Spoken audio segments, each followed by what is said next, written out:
When I was younger, nobody knew I was a painter. Now they're beginning to know I'm a painter. I waited a long time. There is a saying, if you wait for the boss will come. I say, yeah, I wait almost a century for the boss to come. And he came.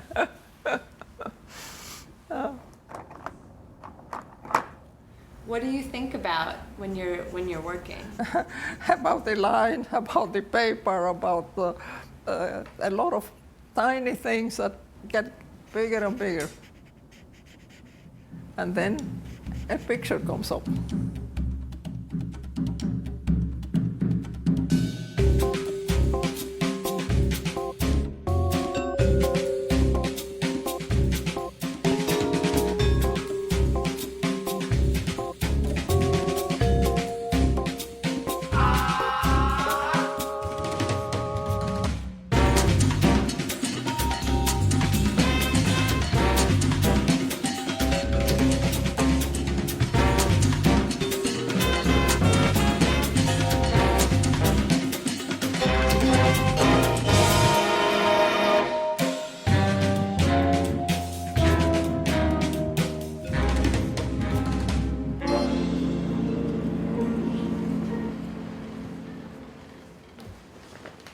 Tony, come here. Bikini.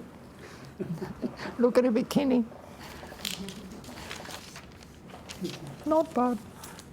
How do you decide on a color? Whether you like it or you don't. Whether it does something to the other color. It's almost like you reduce things. You like to reduce it. If you go to the basic, you can never fail. Yeah. But I always remember something that people say is a cliche. Less is more. I do it all the time. I have something that I think is finished, and I take something out and it's better.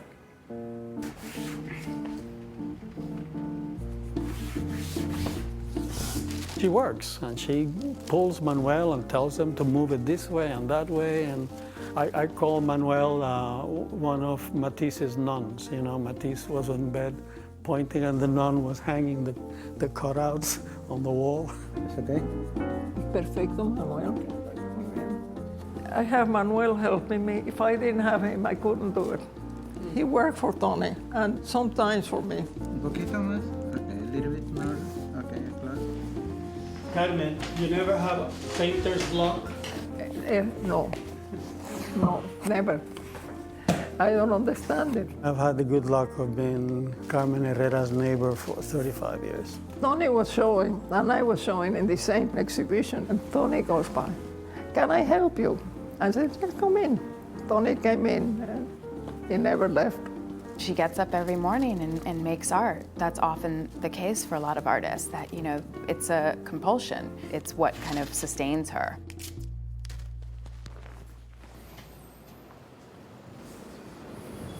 Desde que yo fui un niño, a mí me ha gustado siempre el arte. Mi primer trabajo es construcción. I'm looking for Carmen. Entonces yo llegué aquí, trabajé también en pastelería francesa. Esa experiencia tengo y la aplico al arte, como en los dibujos que ella hace, son geométricos y tienen una medida exacta.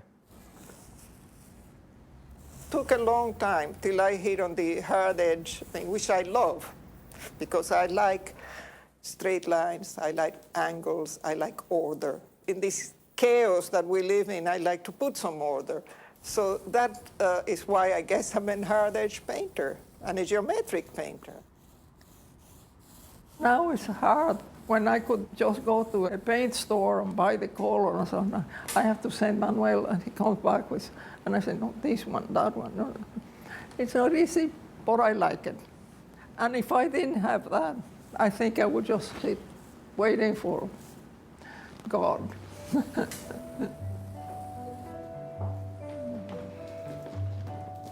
I grew up in Havana. I remember everything as if I never left. I look good. She was born in 1915. Her father, he was the founder of a very famous newspaper in Cuba called El Mundo. Her mother was a very strong personality, the leader of a feminist group, and a journalist. She was like a newspaper man. I mean, if there was a fire, she had to go. If it was a crime, she had to be there. Did she believe in you as an artist? She would say, why don't you put people there? I say, well. The thing that really drove me crazy, I decided to paint her portrait. And I thought it was pretty good. And the next morning I opened up and she had changed everything. Oh, she didn't have one wrinkle, my work of art. We were 7, 5 boys, 2 girls. I'm the only one left. I have been lucky. My friends and my family are all gone, but I have new ones, different ones. And that's the way you have to do it. When you get to be very old, make new friends.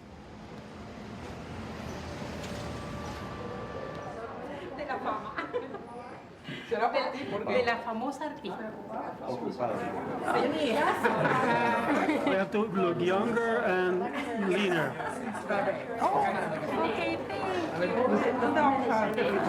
The last 10 years for Carmen, she's had in some ways a kind of meteoric rise that you might associate with a much younger artist. She's experienced, in a very short period of time, sort of long overdue recognition in this very compressed moment. There is a sort of a general rule for galleries in the US, especially New York City. The art dealers, they don't like to work with artists that has more than 35 years. When I started to work with her, she was 89 years old. I wish my husband had seen it. He saw the artwork, but he didn't know that I was going to be popular.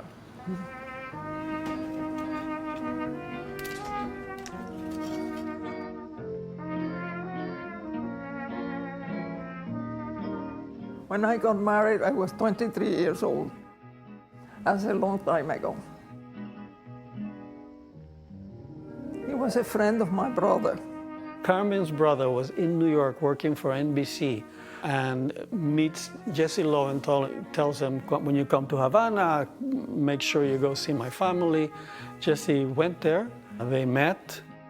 Going to the beach together, we became friends.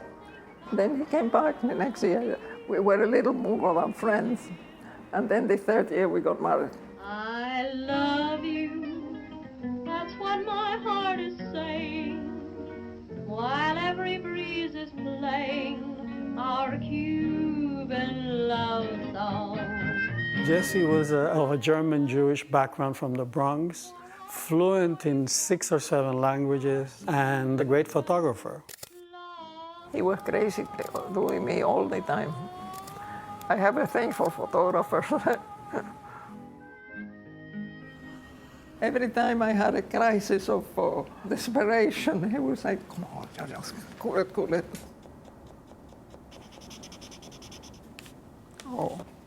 Oh, what a disaster. Terrible. I have to do it again. We used to go to galleries together, to concerts together all the time.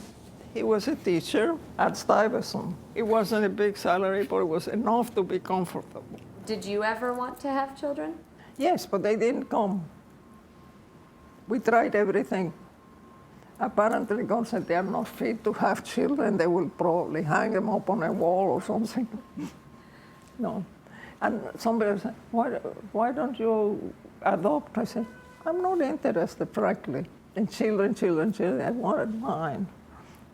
Being very selfish. Somehow I don't have babies, I don't have grandchildren. I have paintings. That's it. I want a drink. I deserve a drink. 2 drinks. My first argument with Jessie actually was over her paintings. I never said this in front of her. I said, anyone could copy these paintings. I mean, they're very simple, right? Geometric forms, simple colors. He got upset. He obviously felt that I didn't appreciate what was behind the paintings. I kept my mouth shut after that. What is it that drives you with this kind of painting? You've talked to me about simplicity. Tony, if I could put those things on words, I wouldn't do it in the painting. I would tell you. Usually artists are not the best people to talk about art. I think it's a great mistake. You cannot talk about art. You have to art about art. Then you know something.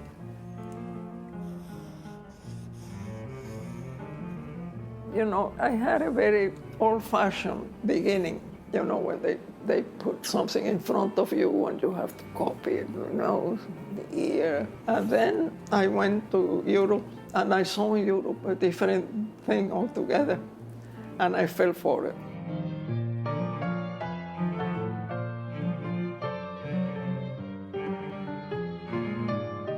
You wouldn't believe it. We were paying for our place $16 a month. $16. I loved it, I loved it, I loved it. Post-World War II, Paris was filled with artists from all countries. And Carmen talks about how she was interested in the Bauhaus and was learning about Albers. But also it was her exposure to Russian suprematism. There's a lot going on in Paris at that time. And Ellsworth Kelly, of course, is kind of the classic example. He was there almost exactly the same time as Carmen was. They were both developing this hard-edge, non-objective style. She says she hung out with artists in Paris and that Kelly hung out with the musicians. Paris becomes the place where her style starts to come together and to blossom into the work that we know today. She was there from 48 to 53. There's a lot of kind of vibrancy and a lot of life and, you know, almost a spiritual qualities to that work. I think one side of it is sort of the more kind of mathematical and rigorous calculation. But I think it's important to remember when she started making this work, she was part of a group of artists who were working in a non-objective vein. And this was, in a way, their means of exercising Nazism and Hitler. You know, the Germans said that modern art was debased, it was crazy, and so on and so forth. We wanted to show the world that it wasn't. I like a battle. I don't like to get hurt, but I like a battle. They wanted to stay in Paris, they needed money, and Jesse tried to get a job at UNESCO. They turned them down, so they had to come back to New York. At that time, in this neighborhood, there were many artists. This place where we're sitting on now, that has been my studio for many years, was Leon Polk Smith's studio. She was very close to him. I think she felt like he was a sort of a comrade in arms. You know, it's interesting who are the figures who sort of got the attention and who are the ones who didn't, and why. Mixto. You know, I think when Carmen came back to the U.S., the American art world was dominated by, you know, some of these key figures in abstract expressionism, like Jackson Pollock, you know, which is very large-scale, gestural. It was a messy style, very, you know, different, you know, kind of antithetical to Carmen's very measured, spare, minimal aesthetic. The series of black and white paintings that she made in Paris prior to return to the US actually prefigure things that were to come later within New York, within painting. You get a little optical thing happening because of the difference between the black and white. Suddenly, the space in which the painting is shown is called into question. And I think in part that contributed to how she was received as an artist at that point. Her work was not part of the dominant mainstream in painting at that time. It was anticipating something that was to come a little bit later. She is at that moment in time dealing with the physical structure of the painting, so that the painting's becoming an object. Geometry starts to enter into the work, and suddenly it becomes about two colors. And that's a pretty radical idea in the 1950s. And there are a lot of other artists who got a lot of acclaim for doing that at the same period. They just happened to be, you know, Ellsworth Kelly and Leon Polk Smith and Frank Stella. There's also the aspect that Carmen was a woman. It was very much a male-dominated art world. Some might say it still is. Women had it very hard at the beginning. The fact that you were a woman was against you. There was a gallery here called Rose Freed. She's dead now, that's why I can't tell the story. Somebody showed her my work, she liked it very much. I said, well, maybe she's going to give me a show. So I go to the gallery, and she says it to me. You know, you can paint circles around the men that I have as artist, but I am not going to give you a show because you are a woman. A woman to a woman. I walked out of that place as if somebody had smacked me. I was so overwhelmed that a woman would have that mentality. Pueda que necesite otra mano. Puede que sí. Pueda que sí, sí. There's a show in 1959 that MoMA did called 16 Americans, and I think Carmen would have fit in so perfectly. But I wonder if in 1959 she would have been considered an American. Carmen was interested in not being necessarily ethnically identified. I'm very proud of being Puerto Rican, that's where I'm from. She's very proud of being Cuba, that was where she was from. But her work didn't necessarily scream out to the world. And at the time, there was this kind of nationalism. The revolution had brought out those feelings in many people, but not in her. She stayed the course with her vision and with her ideas and kept it from being involved in the politics of the time. Yes, I did support the Cuban Revolution of 1959. My family and my friends, we were all against Batista. We were all very happy because this was a great change for Cuba and we were going to have elections and so on. And then it turned into a terrible dictatorship. And our dream was betrayed. That was rough, very rough. My brother was in prison 5 years. Those are revolutions. They make no sense.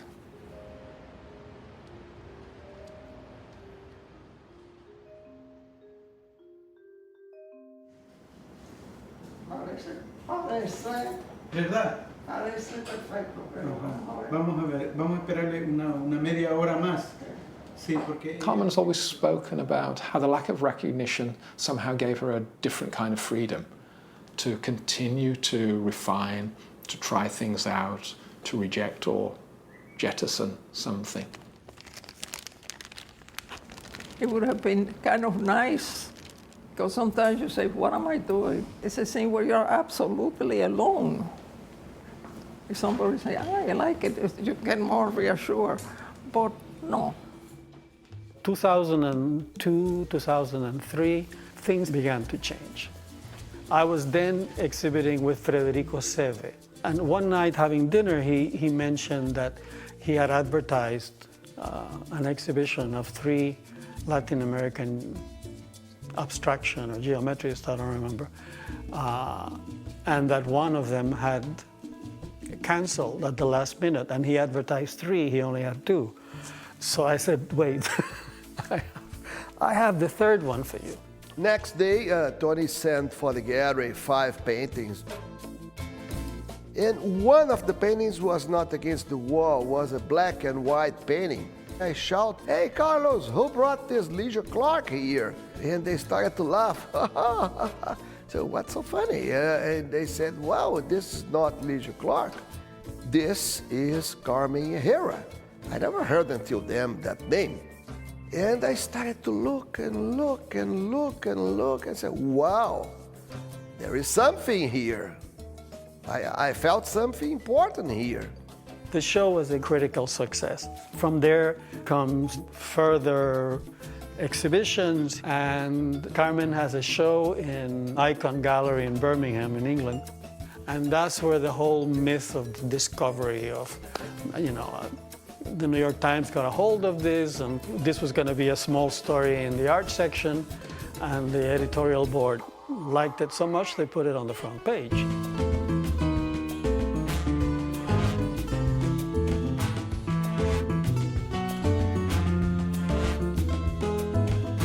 I mean, she was called the discovery of the decade by the Observer. I like it better this way. They're coming to me, I'm not going to them. I never went to them, actually. And now she's represented by the Lisson Gallery.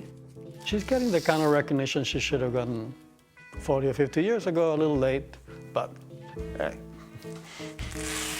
Discovery for me was an artist who seemed to be like the missing link in the history of painting.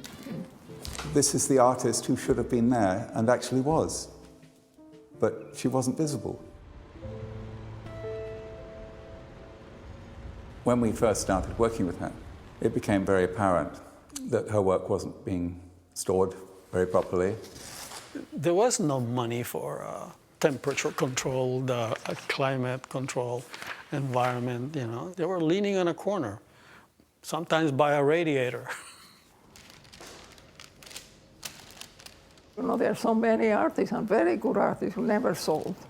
What happens to the work? I don't know. Review this.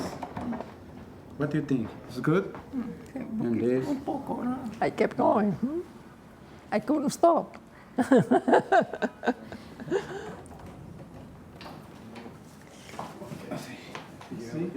No, aquí está perfecto. Qué lindo. The only time that I really saw her shaky and doubtful and disappointed, not bitter because she has never been bitter, was around the time of Jesse's death. I think Jesse was 100 when he died. But the last few years of his life were really extremely needy, and he had lost, he had a form of dementia, and it was difficult.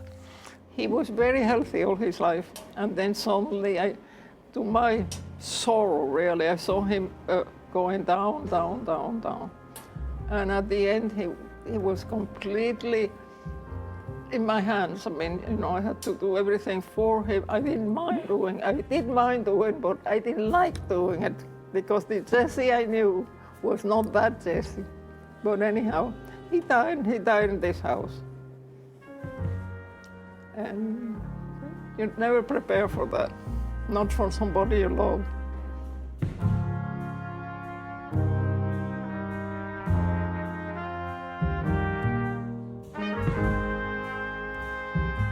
Jesse was a very empowering force in her life and a real partner to her.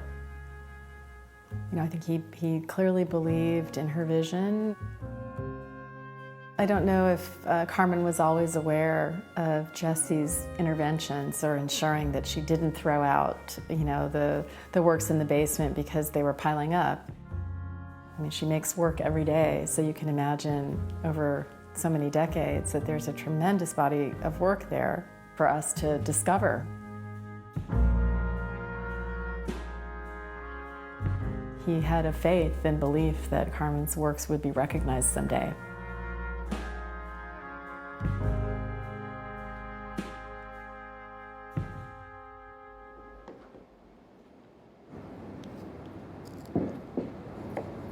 Usted sabe cortar en cuadritos. If you like to eat, you like to cook. Once a week, that's all. After that, I don't cook, not even a boiled egg, nothing. But Maria is wonderful to work with. No mucho, poquito nomás. You know, for years and years, I didn't sell anything. Then suddenly, I began selling. The prices are going up. What? It's good because I can have 3 people taking care of me. Otherwise, I couldn't. I would have to go to a nursing home or no. No. Ahora aquí están para que sigan los pasos.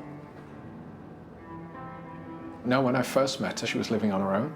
Tony, being a couple of doors away, would call in and look after her, and she would give him like the shopping list for the groceries, but she would go up and down in the elevator. The last time she left the house was the last time she was in a hospital. She's insecure about standing.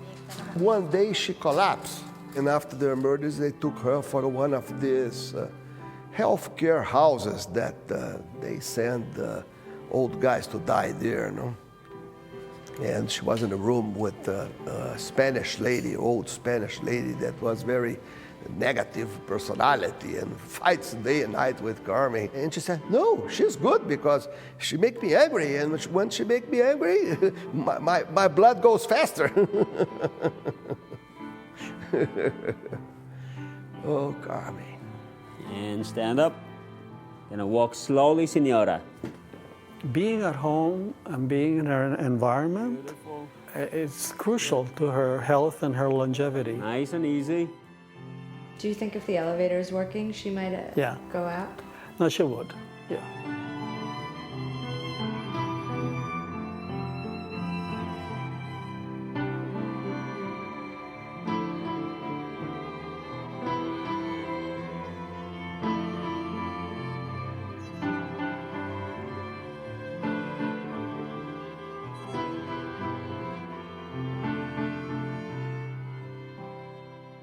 First time I met Carmen was probably in 2004 or 2005, and I think she had already made her first sale. And so I had the privilege to pursue an acquisition for the Hirshhorn, which I did, and then when I came to the Walker, also brought her work into the collection in an effort, I think, to really expand the existing view of American abstract painting from the 50s and 60s as being primarily a male-dominated movement.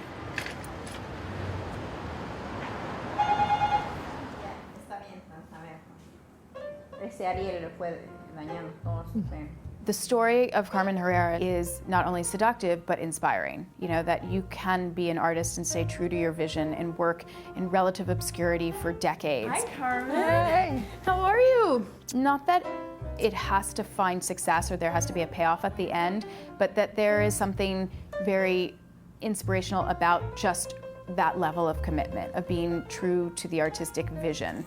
Well.